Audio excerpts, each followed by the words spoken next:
Yo la team, j'espère que vous allez bien, que vous avez passé un excellent week-end. On se retrouve comme dimanche dernier pour analyser tout simplement ces 4 chocs, ces 4 confrontations complètement dingues qu'on a pu avoir la semaine passée. On va parler maintenant des matchs retour. Juste avant ça, forcément, n'oublie pas le petit pouce bleu, super important pour le référencement. Et si tu veux vraiment avoir plus d'avis dans le monde des paris sportifs, rejoins tout simplement mon groupe Telegram. Le lien, il est en description, mais également et surtout en commentaire épinglé de cette vidéo.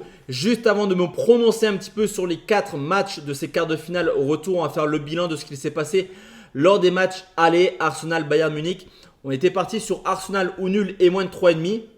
Honnêtement, je ne suis pas forcément déçu du choix, même s'il ne s'avère pas être payant, dans le sens où on avait analysé le fait que le Bayern Munich allait poser des problèmes à Arsenal. J'aurais préféré un match nul 0-0 ou un but partout. Malheureusement, c'est 2-2. Et le bet ne passe pas, on valide quand même le Real Madrid ou match nul côté 1,52. Une belle cote quand même pour les Madrilènes, on le sait, hein, quand même. Le Real Madrid en Ligue des Champions, c'est vraiment XXL le niveau qu'il propose. Les deux marques entre Madrid et Dortmund, c'est passé. Là aussi, on avait parlé de la capacité à Dortmund pour pourquoi pas aller chercher une qualification. C'est toujours possible avec cette courte défaite de but 1 lors du match aller. Et la déception, elle arrive tout simplement sur le match du PSG contre le FC Barcelone. C'est vrai qu'on s'attendait à mieux du côté parisien. Malheureusement, défaite 3-2, ça reste possible. Ça va être compliqué, on va pas se mentir, mais ça reste possible. Un seul but d'écart. Ce qui fait que sur les quarts de finale, on a fait 2 sur 4. C'est pas mauvais, c'est pas top. Ça reste quand même assez neutre. On espère aller chercher un peu plus sur la suite de la compétition. On commence tout simplement avec le Barça qui reçoit le Paris Saint-Germain. Comme tu peux le voir, victoire 3-2 des Barcelonais lors du match.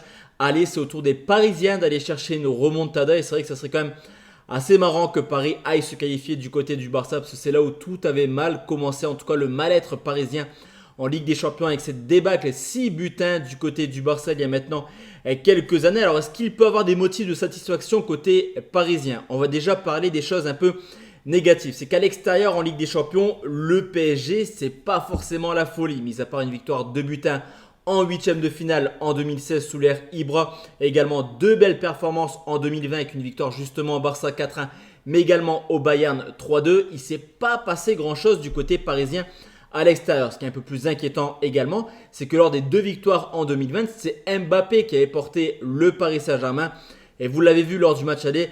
On va pas se mentir, pas de langue de bois ici, hein, les gars. Mbappé n'est plus focus par le projet parisien.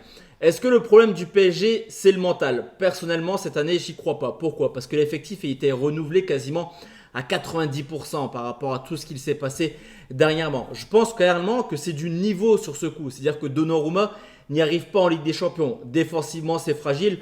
Le milieu de terrain, c'est sympa en Ligue 1, Lee, Ugarte, Vitinha, c'est plutôt pas mal. Mais forcément, quand tu arrives, la petite musique de la Ligue des Champions, je trouve que c'est un peu limité tout de même. Et devant, comme je te l'ai dit, ok, Dembélé a marqué lors du match aller. Mais ce n'est pas une énorme saison de la part d'Ousmane Dembélé, surtout au niveau des buts. Ramos qui joue pas, Kolo Muani qui joue pas, Mbappé qui n'est pas forcément focus par le projet parisien. Si Paris garde la même stratégie que lors du match aller, pour moi, je te le dis dès maintenant, c'est mort, ils ne vont pas se qualifier. Par contre, il y a quand même des motifs de satisfaction. Le premier, c'est est-ce que Enrique va changer un petit peu son fusil d'épaule? Je pense clairement qu'il faut jouer avec un numéro 9. On ne peut pas se permettre d'avoir exactement la même composition d'équipe que lors du match aller. Et même si le Barça est sur une énorme dynamique en 2024, je pense qu'ils ont enchaîné 13 matchs de suite sans défaite. Ils ont également fait énormément de tournées cette semaine en championnat. Donc sur le papier, les deux équipes vont être autant fraîches l'une que l'autre. Il y a également 2 absents du côté du Barça. Christensen, mais également Sergi Roberto, qui avait marqué d'ailleurs le 6e but pour le Barça contre le Paris Saint-Germain. À vue d'œil comme ça, j'ai envie de te dire que pour moi, ça va être très compliqué quand même d'aller chercher la qualification du côté du Barça. Cependant, comme je te l'ai dit, tout dépendra de la composition d'équipe. Donc c'est la raison pour laquelle j'enverrai mon bet public sur cette rencontre directement sur mon canal Telegram. Donc n'hésite pas à nous rejoindre, comme je te l'ai dit en début de vidéo. Le lien, il est en description, mais également en commentaire épinglé. On enchaîne avec Dortmund qui reçoit l'Atlético de Madrid. Léger avantage pour l'Atlético Madrid après sa victoire 2-1 lors du match aller. Cependant, il va falloir venir se déplacer du côté de Dortmund. Et là, il va falloir clairement les prendre au sérieux. Parce que quand je te dis que le PSG n'est pas à l'aise à l'extérieur en Ligue des Champions, eh ben c'est tout le contraire de Dortmund qui est tout simplement invaincu cette année dans le groupe de la mort avec justement les Parisiens. Paris, Milan, Newcastle, PSV, Eindhoven.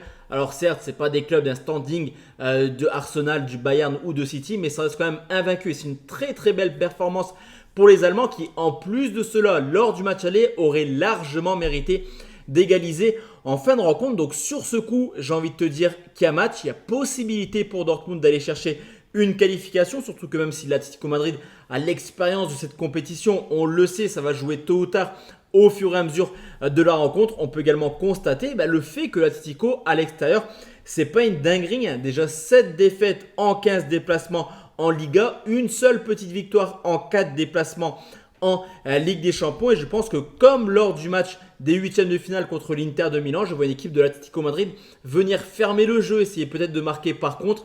Mais attention, parce que Dortmund devint, c'est vraiment chirurgical. Donc j'ai envie d'y croire à cette qualification de Dortmund. Par contre, le style défensif de Simeone, c'est vraiment le summum au niveau de l'Europe. Donc je vais prendre un nul remboursé si Dortmund s'est coté à 1,92. Mais voilà, je me dis que Dortmund est capable clairement de se qualifier sur ce coup. On va venir sécuriser notre avis.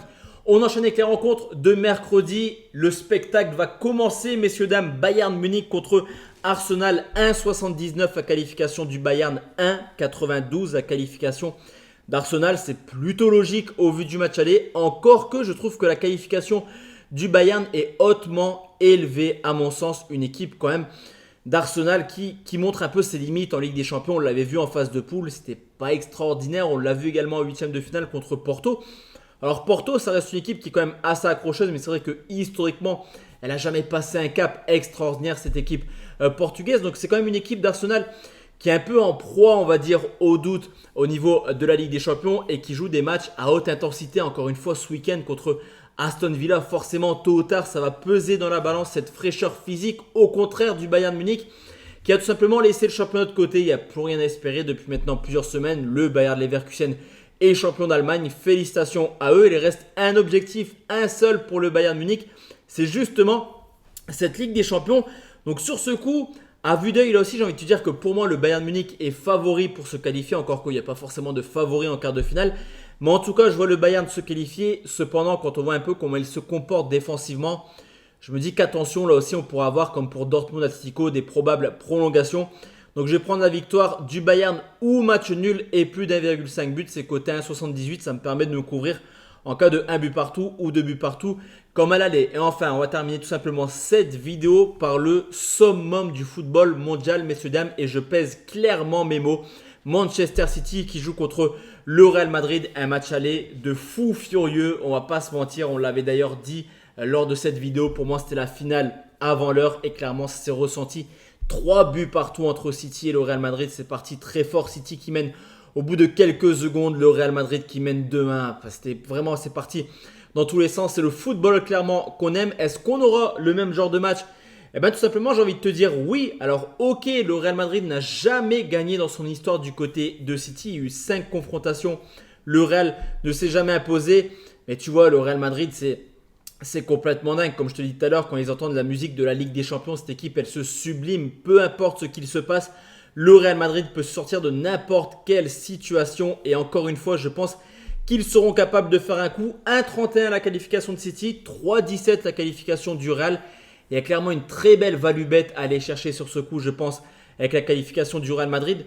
De notre côté, on ne va pas forcément se pencher sur cela parce que je pense que tout peut arriver. Clairement, en termes de value bet, il faut aller chercher la qualif du Real. Et même si le Manchester City est invaincu cette année à domicile, c'est quand même une équipe qui encaisse quelques buts. On l'avait vu du côté de Luton cette semaine.